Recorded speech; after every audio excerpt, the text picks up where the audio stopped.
Hi, boys and girls. Here's Uncle Ben with a story for you. Say, did you ever have something extra special that you liked real well? Something that the other boys and girls in your neighborhood didn't have, eh? Did you? Oh, sure. Well, this is the story of a boy, and his name was Joseph, who had a beautiful, beautiful coat, a coat of many colors.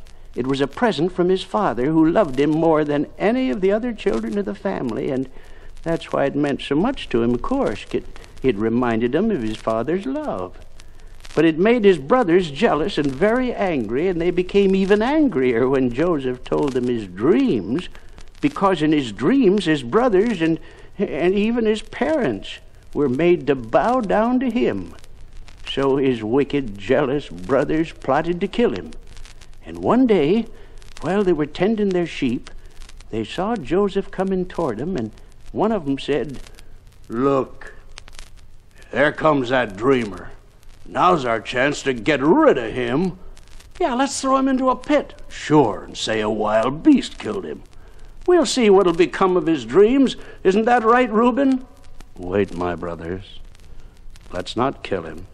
"What?" "That's right. Let's shed no blood. Wouldn't it be better just to throw him into this pit? There's no water in it." "Sure, that's it. He'll soon die of thirst and hunger, and no one can blame us." So the brothers agreed. They took his beautiful coat from him and pushed him into the pit, and then they sat down to eat, not caring how hungry or thirsty Joseph might be. But suddenly they saw a company of traders approaching, and Judah, the oldest brother, had an idea, and he said, "What good will it do to kill our brother? I have a better plan." "Yeah, sell him to these traders?" "You come by your wisdom early, my brother." So Joseph was sold for 20 pieces of silver and taken into Egypt. And then the wicked brothers killed a goat and spilled its blood on Joseph's beautiful coat.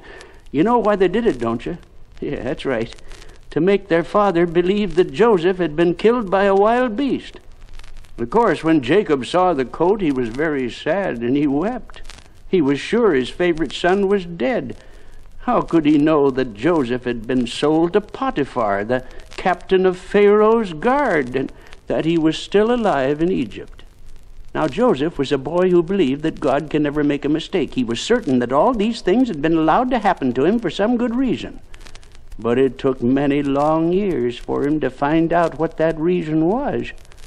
At first, Joseph was well liked by Potiphar, his master, but he was accused of doing something he didn't do and was thrown into prison, where he stayed for a long, long time.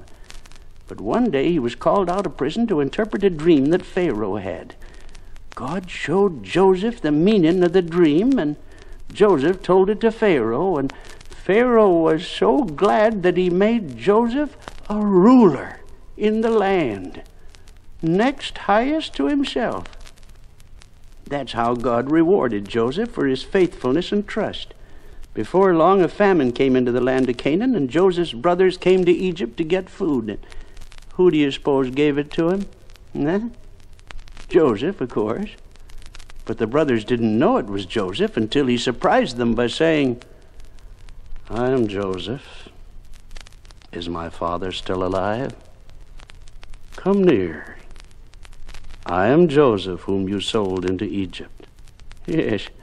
And then the brothers knew that Joseph's dream had come true, and they were bowing down to him just as he said they would.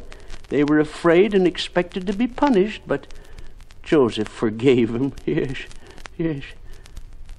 Don't be sad, my brothers, and don't scold yourselves. It wasn't really you who sent me into Egypt.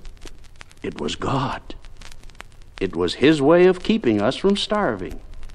You see, now I am here in charge of Egypt's food, and I can feed all of you and myself and my family too. Yes, and then Joseph sent for his father, and all of Joseph's family came to live in Egypt, where they were cared for the rest of their days. And that's the story of the slave boy who became a prince.